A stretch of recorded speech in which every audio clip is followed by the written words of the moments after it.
Selamat pagi teman-teman, kembali lagi bersama saya Maria Guriti Firawati Anul. Pada kesempatan ini saya akan menjelaskan bagaimana perspektif gereja terhadap narkoba.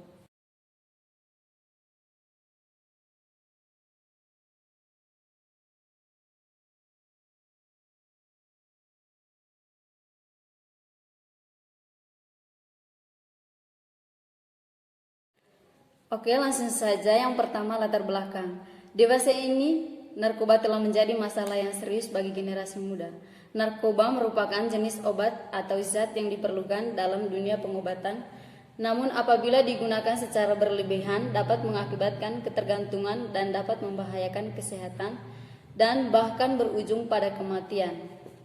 Penyalahgunaan narkoba merupakan kejahatan dan masalah sosial yang merusak sendi-sendi kehidupan baik bagi pengguna, keluarga maupun masyarakat. Karena adanya pengguna narkoba yang tidak teratur, gereja pun tidak hanya menonton dan tinggal diam. Dan oleh sabda Tuhan, aku datang agar mereka mempunyai hidup dan mempunyai segala kelimpahan. Warga gereja perlu menyadari akan kekudusan hidup itu dalam dirinya, seperti menyadari kehadiran sebagai alat Tuhan untuk pelayanan dan pemeliharaan hidup sesamanya. Hal-hal yang merusak kekudusan hidup itu perlu dihindari, termasuknya di dalamnya narkotika yang walaupun tujuan penciptaannya baik adanya, tetapi seringkali manusia lupa akan manfaatnya yang baik sehingga menjadi ketagihan dan merusak hidup dan sesamanya. Alasan saya mengangkat tema ini karena masih banyak masyarakat yang belum menyadari akan peran gereja Katolik terhadap penyalahgunaan narkoba yang secara berlebihan dan tidak teratur, dan agar penyalahguna juga menyadari dan menghargai ciptaan Allah sebagai citra Allah atau juga bisa disebut sebagai imago Dei.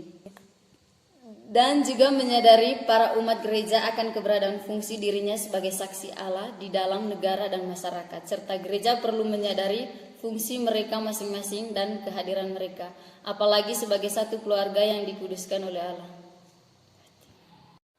Yang kedua, pengertian narkoba. Istilah narkoba merupakan kependekan dari narkotika, psikotropika, dan bahan adiktif lainnya. Narkotika adalah zat atau obat yang berasal dari tanaman atau bukan tanaman, baik sintetis, yang dapat menyebabkan penurunan atau perubahan kesadaran, hilangnya rasa, mengurangi sampai menghilangkan rasa nyeri, dan dapat menimbulkan ketergantungan. Psikotropika adalah zat atau obat baik alamiah maupun sintetis, bukan narkotika, yang berkhasiat psikoaktif melalui pengaruh selektif pada susunan saraf pusat yang menyebabkan perubahan khas pada aktivitas mental dan perilaku.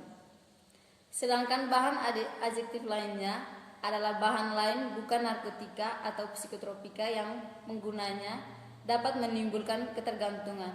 Maka narkoba dapat diartikan sebagai bahan kimia yang dapat mempengaruhi kinerja saraf pusat. Yang ketiga, dampak penyalahgunaan narkoba. Ada beberapa dampak penyalahgunaan narkoba, yaitu sebagai berikut. Yang pertama, dampak narkoba terhadap fisik dan kesehatan, yaitu gangguan pada sistem saraf seperti kejang-kejang, imajinasi, dan halusinasi. Yang kedua, gangguan pada jantung dan pembuluh darah. Yang ketiga, gangguan pada kulit. Yang kelima, gangguan pada paru-paru. Yang kedua, dampak narkoba secara psikologis. Yang pertama, kerja lamban dan ceroboh, sering tegang dan gelisah. Yang kedua, hilang rasa percaya diri, apatis, pengkhayal, penuh curiga. Yang ketiga, agitatif, menjadi ganas dan tingkah laku yang brutal. Yang keempat, sulit berkonsentrasi, perasaan kesal dan tertekan. Yang kelima, cenderung menyakiti diri, perasaan tidak aman, bahkan bunuh diri. Yang ketiga, dampak narkoba terhadap lingkungan sosial. Yang pertama, gangguan mental. Yang kedua, antisosial dan asusila. Yang ketiga, dikucilkan oleh lingkungan. Yang keempat, merepotkan dan menjadi beban keluarga. Yang kelima, pendidikan menjadi terganggu dan masa depan suram. Yang keempat, pencegahan penyalahgunaan narkoba. Ada beberapa pencegahan penyalahgunaan narkoba. Yang pertama, promotif. Program promotif ini kerap disebut juga sebagai program primitif atau program pembinaan. Pada program ini yang menjadi sasaran pembinaannya adalah para anggota masyarakat yang belum memakai atau bahkan belum mengenal narkoba sama sekali. Yang kedua, preventif. Program preventif ini disebut juga sebagai program pencegahan, di mana program ini ditujukan kepada masyarakat sehat yang sama sekali belum pernah mengenal narkoba, agar mereka mengetahui tentang seluk-beluk narkoba sehingga mereka menjadi tidak tertarik untuk menyalahgunakannya. Program ini selain dilakukan oleh pemerintah juga sangat efektif apabila dibantu oleh sebuah instansi dan institusi lainnya, termasuk lembaga-lembaga profesional terkait, lembaga swadaya masyarakat, perkumpulan organisasi masyarakat, dan lainnya. Yang ketiga, kuratif. Program ini juga dikenal dengan program pengobatan, di mana program ini ditujukan kepada para pemakai narkoba. Tujuan dari program ini adalah merupakan instansi pemerintahan yang berkewajiban mengawasi dan mengendalikan produksi maupun distribusi narkoba. Selain itu juga berupa penindakan terhadap pemakaian yang melanggar undang-undang tentang narkoba. Yang kelima, perspektif Gereja Katolik terhadap penyalahgunaan narkoba. Pandangan Gereja Katolik pada dasarnya setiap bentuk penyalahgunaan narkoba bertentangan dengan moral Kristiani dan pada akhirnya akan menyebabkan kehancuran bermasyarakat dan beragama. Gereja Katolik memandang narkoba juga sebagai barang haram, sebab memang dalam narkoba itu terdapat unsur-unsur yang dapat merusak organ saraf. Adapun beberapa ayat kitab suci, yaitu 1 Korintus bab 10 ayat 31, 1 Korintus bab 6 ayat 19, Ibrani bab 12 ayat 2. Dari beberapa ayat kitab suci di atas dapat disimpulkan bahwa umat Kristiani dilarang melakukan perbuatan-perbuatan yang destruktif atau merusak, termasuk yang di dalamnya adalah penyalahgunaan narkoba. Sebaiknya sebagai umat Kristiani hendaknya mengikuti jejak Yesus. Adapun syarat untuk mengikuti jejak Yesus ini adalah keharusan menyangkal setiap ajakan hawa nafsu, salah satunya menyalahgunakan narkoba. Ada juga firman-firman yang menyatakan bahwa kesulitan untuk meninggalkan narkoba adalah hidup dalam salib yang harus dipanggul setiap hari. Menurut Paus Yohanes Paulus II, dalam konteksimus anus konsumerisme digambarkan sebagai usaha untuk memenuhi kebutuhan hanya mendasarkan selera yang tidak menghiraukan kenyataan pribadinya sebagai makhluk yang berakal budi. Penyalahgunaan narkoba merupakan suatu hal yang berakar dari konsumerisme. Oleh karena itu, narkoba tidak diajukan bagi penganut agama Katolik. Yang keenam, peran Gereja Katolik dalam memberantas narkoba. Berkenaan dengan permasalahan narkoba, Gereja Katolik menunjukkan komitmen dan peran nyata berkenaan dengan narkoba.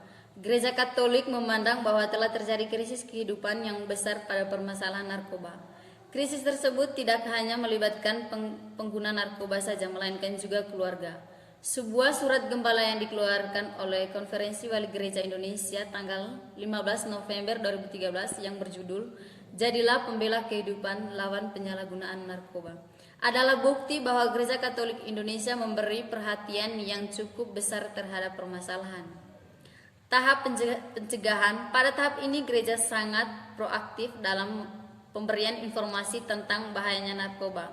Para imam seringkali menyuarakan dan mendorong orang tua untuk memberikan perhatian dan memperhatikan perkembangan pada anak, karena seringkali anak terjerumus dalam dunia narkoba akibat kurangnya perhatian dari orang tua. Gereja juga menyuarakan melalui UMK dan lain sebagainya yang selalu aktif memberi pemahaman tentang bahaya narkoba. Tahap rehabilitas. Untuk merehabilitas para korban, gereja telah banyak membuka wadah atau tempat-tempat berehabilitas agar bisa dimanfaatkan semaksimal mungkin. Oke, sekian dan terima kasih.